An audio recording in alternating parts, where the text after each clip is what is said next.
Assalamualaikum warahmatullahi wabarakatuh.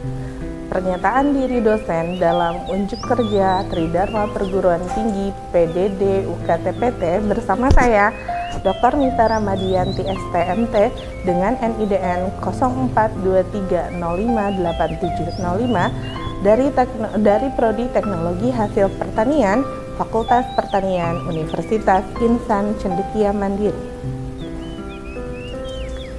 Skema materi teknologi perkebunan dengan metode DIA atau Deliver, Interaction, dan Assessment.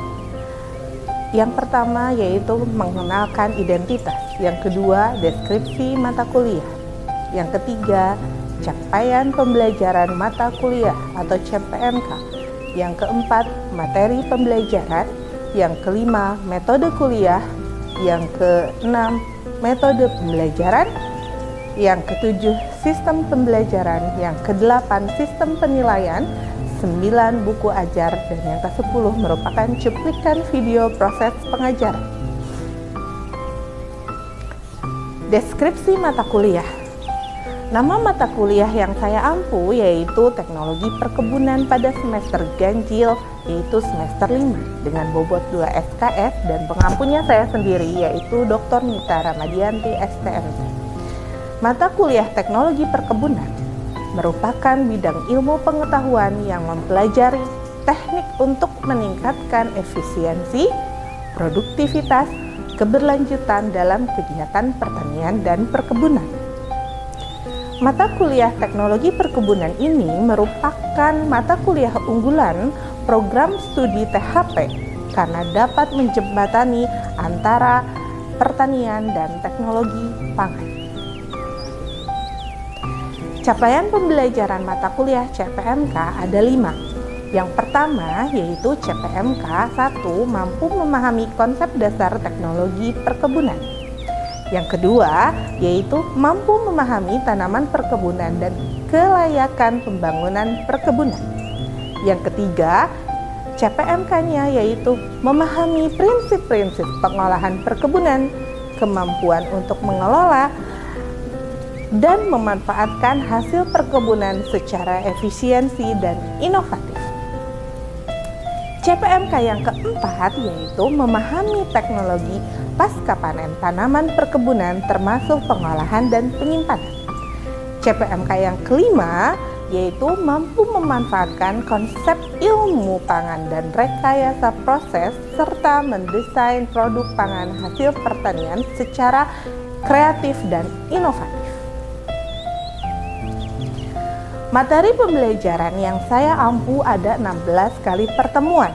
Yang pertama yaitu perkenalan, kontrak kuliah, dan pendahuluan. Yang kedua, teknologi perkebunan. Yang ketiga, bentuk dan potensi perkebunan. Yang keempat, nilai tambah teknologi perkebunan pangan. Yang kelima, alat pengolahan produk pangan perkebunan. Yang keenam, nilai tambah teknologi perkebunan pada produk pangan. Yang ketujuh, pengolahan produk teknologi pangan berbasis perkebunan. Yang kedelapan, kita adakan ujian tengah semester. 9, kelapa dan kelapa sawit. 10, kakao. 11, teh. 12, tebu. 14, kopi. 15, pemanfaatan hasil perkebunan. 15, produk pangan perkebunan inovatif, dan yang terakhir adalah ujian akhir semester. Untuk mode pembelajaran kita lakukan dengan metode DIA atau Delivery, Interaction, dan Assessment, di mana ini adalah delivery atau penyampaian kepada mahasiswa untuk pembelajaran. Kemudian ada interaksi yang mencakup bagaimana dosen dan mahasiswa berinteraksi, dan assessment merupakan penilaian evaluasi kepada mahasiswa. Kemudian metode pembelajaran yang saya lakukan juga selain dengan DIA yaitu melalui metode SCL atau Student Centered Learning, di mana di sini saya melakukan ceramah, studi kasus, diskusi interaktif, kuis, dan tugas, karena pada model SCL ini pembelajaran berpusat pada siswa.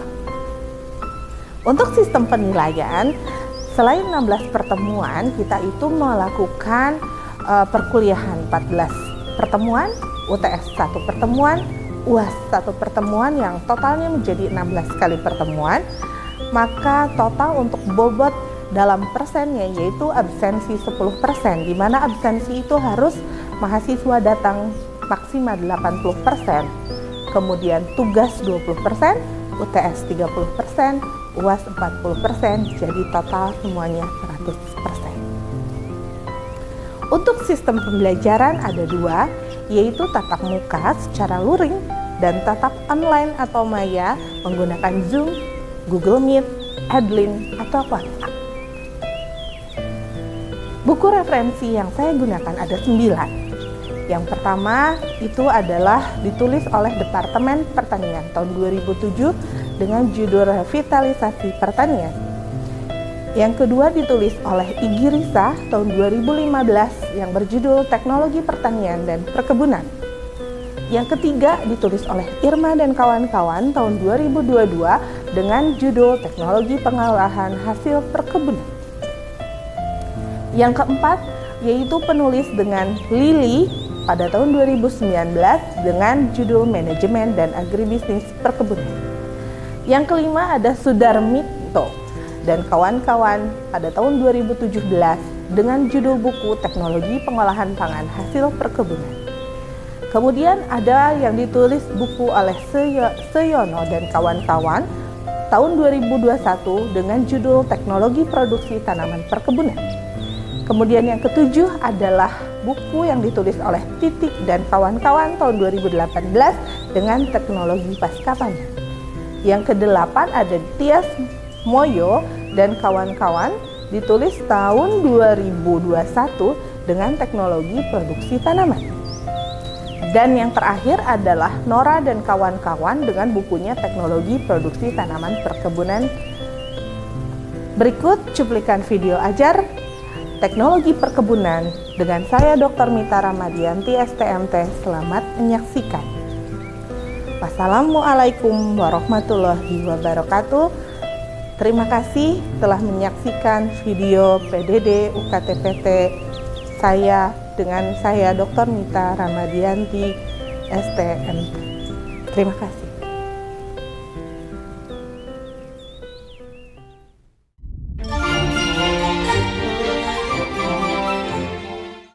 Ya, Assalamualaikum warahmatullahi wabarakatuh. Waalaikumsalam warahmatullahi wabarakatuh. Ketemu lagi bersama saya hari ini. Kita berkuliah di mata kuliah Teknologi Perkebunan dan hari ini kita akan membahas materi tentang teknologi perkebunan juga.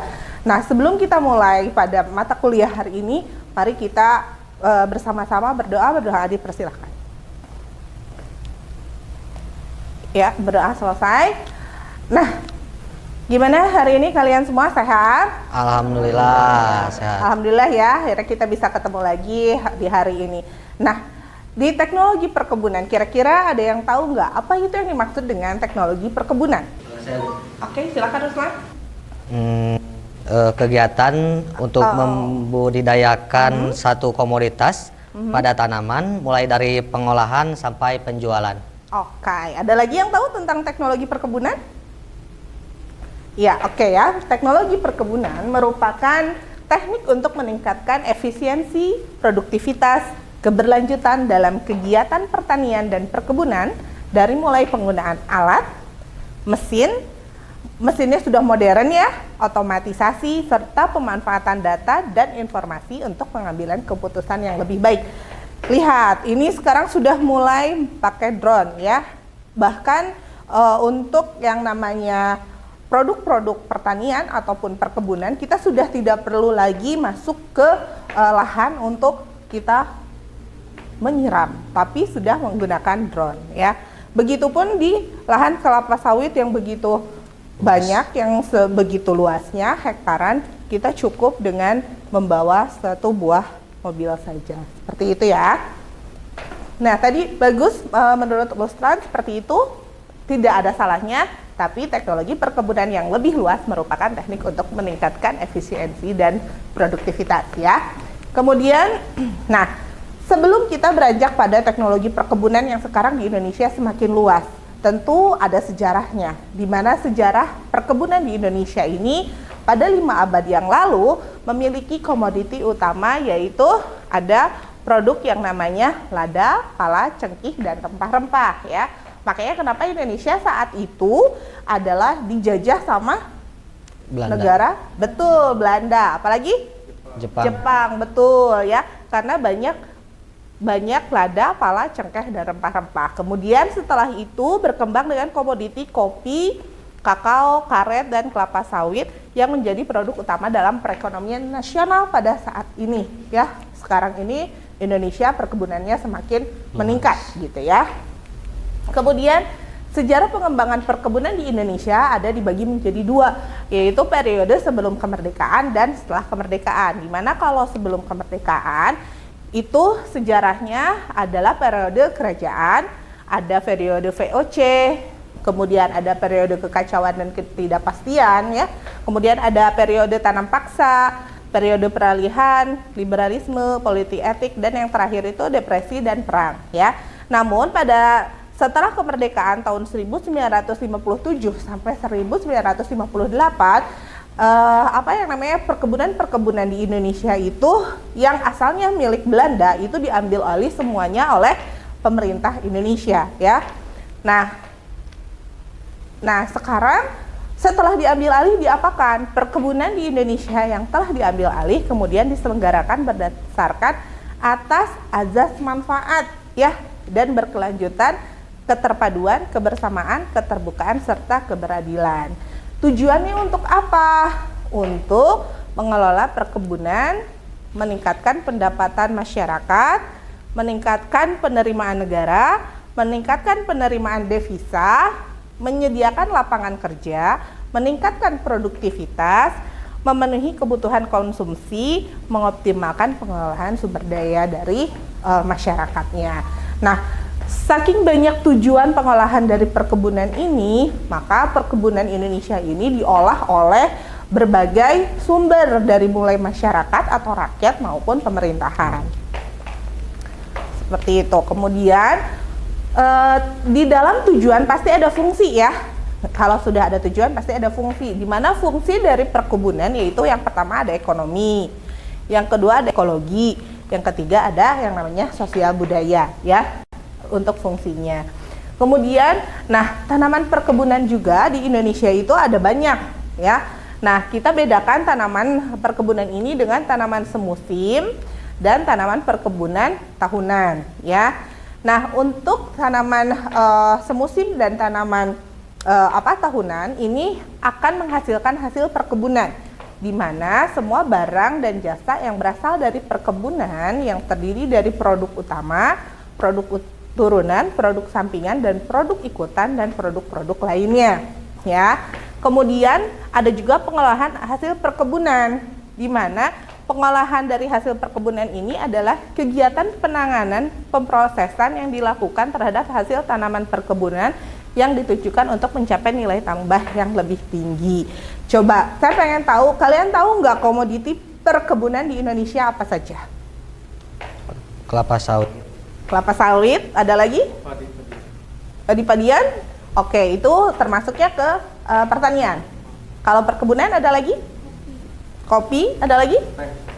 Teh, ada lagi? Ya, itu salah satu contoh-contohnya ya.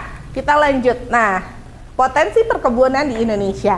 Potensi perkebunan di Indonesia itu yang pertama ada di PTPN. PTPN banyak ya, ada mulai teh, ada kopi, itu tergantung dari pengolahan PTPN-nya mau mengolah apa. Kemudian ada kelapa sawit, ada karet, teh, coklat, kopi, tebu, tembakau, dan kina. Masih banyak potensi perkebunan di Indonesia. Kelapa ada ya, banyak sekali.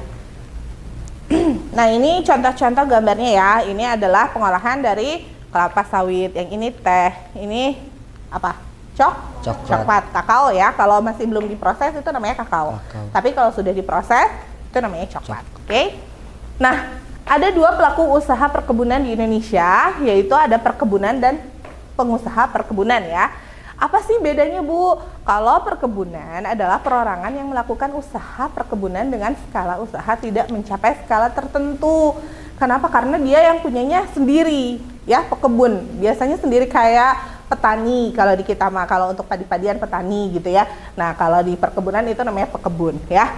Kemudian kalau perusahaan perkebunan itu biasanya perusahaan besar ya, di mana dia itu pelaku usaha perkebunan berbentuk badan hukum ya. Jadi dia punya badan hukum yang meliputi koperasi dan perseroan terbatas milik dari negara maupun swasta ya. Kayak tadi PTPN ya. Kemudian kalau misalnya di Sumatera itu ada kelapa sawit, karena sebagian Sumatera itu yang punyanya adalah milik negara dan memang kelapa sawit perkebunannya, walaupun ada milik perorangan. Kemudian, nah apa sih bedanya antara pekebun rakyat sama pekebun besar? Ya, tentu ada bedanya.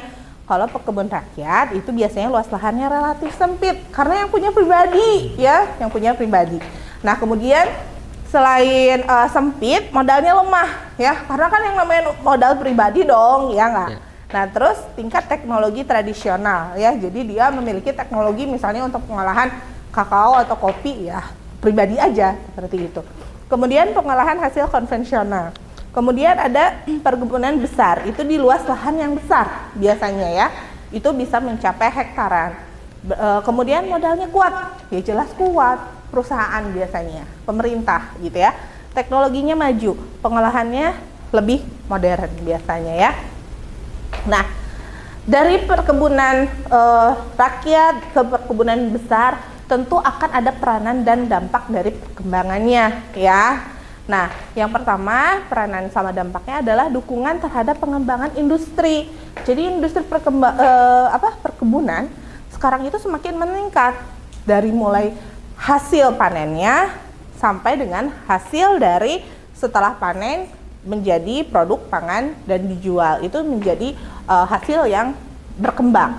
Kemudian ada proses diversifikasi ekspor karena sekarang itu diekspor kebanyakan. Kemudian ada peningkatan ekspor komoditas perkebunan, ada juga peningkatan dan pemerataan pendapatan penduduk di sekitar, kemudian penyerapan tenaga kerja, kemudian ada mendukung program transmigrasi karena di kita itu di Jawa sudah terlalu penuh ya. Jadi bagaimana caranya dengan program perkebunan itu bisa dijadikan transmigrasi ke wilayah Sumatera misalnya atau Kalimantan dengan dikasihkan lahan perkebunan kepada masyarakat. Kemudian pemerataan pembangunan wilayah, yang terakhir pemeliharaan dan peningkatan kelestarian sumber daya. Nah, itu untuk peranan dan dampak pengembangan dari produk perkebunan ya. Nah, Bu, apa sih nilai tambah dari perkebunan ya? Jelas kan perkebunan itu udah besar. Apa sih dampaknya, nilainya gitu ya? Nah, kalian bisa melihat untuk konversi hasil perkebunan menjadi produk yang lebih bernilai. Misal kakao. Kakao dari apa? Buah. Dari buah. Terus tiba-tiba sama kalian diolah menjadi coklat batangan, akan menjadi nilainya meningkat nggak? Iya. Meningkat ya? Akan lebih mahal tidak? Mahal. Tapi kalau buahnya kalian makan mau nggak? Enggak. Enggak ya. Ada biji-bijinya, ada lendirnya seperti itu ya, getahnya gitu kan. Untuk melihatnya juga kita nggak mau gitu ya untuk memakannya. Tapi kalau udah diolah menjadi coklat yang sekarang lagi viral, coklat Dubai, pakai pistachio, enak nggak? Nah. Padahal dari sebuah kakao yang berbentuk buah, di dalamnya ada biji, diolah jadilah coklat yang sebegitu enaknya ya. Itulah potensi-potensi ya. Kemudian ada peningkatan nilai ekonomi produk komoditas melalui perubahan genetik, pengolahan atau diversifikasi. Sama ya kayak tadi, diversifikasi juga pengolahan dari kakao, dari buahnya, kemudian dilanjut menjadi proses akhirnya menjadi coklat. Kemudian ada proses peningkatan penilaian konsumen terhadap komoditas pertanian. Yang asalnya kalian menilai, apa itu mah kakao, buahnya juga kayak gitu. Tapi akhirnya kalian melihat, oh ternyata bisa jadi coklat gitu ya. Itu kan ada perubahan peningkatan proses ekonomis ya. Kemudian, pada teknologi perkebunan juga kan ada prosesnya. Dari mulai kalian panen ya. Teknologi penanganan produk, sejak pemanenan itu kan ada bahan baku ya. Misalnya kayak tadi bahan bakunya ada fotonya kelapa sawit ya. Tapi kelapa sawit itu kan sejak dipanen diproses dari bahan bakunya kelapa sawit menjadi produk akhirnya apa? Misalnya minyak goreng. Minyak gorengnya kalian suka nggak? Suka. Suka. Kalian di rumah membuat gorengan pakai minyak goreng, padahal itu hanya dari kelapa sawit gitu ya, dari produk perkebunan seperti itu. Kemudian ada penanganan primer dan penanganan sekunder. Ini dari bahan baku bisa menjadi produk akhir, padahal hanya dirubah menjadi sifat fisik atau kimianya saja, seperti itu ya. Kemudian ada contoh lainnya, itu teknologi perkebunan dalam diversifikasi kelapa. Kalau tadi saya contohkan kakao, sekarang saya contohkan dengan kelapa. Karena kelapa juga merupakan salah satu komoditas dari perkebunan. Bisa dibuat apa saja? Coba.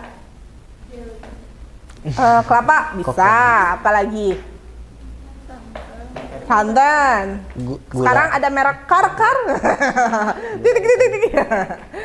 Boleh lah ya menyebutkan merek Kara misalnya. Itu kan santan, kemudian merek-merek lainnya ya. Nah, itu kan dari hasil perkebunan. Ada lagi? Natan koko, betul ya. Natan koko. Nah, di sini juga ada virgin coconut oil atau VCO ya. Kemudian kita olah menjadi oleos chemical. Ada juga coconut milk atau apa? Coconut milk, susu dari kelapa. Tapi sebetulnya nggak boleh disebut susu karena kita orang teknologi hasil pertanian. Tapi apa? Bukan susu, tapi apa? Bukan santan. Apa?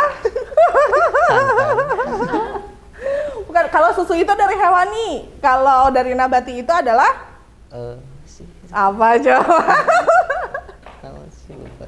Kayak kedelai, nggak boleh dibilang susu, tapi sari, benar.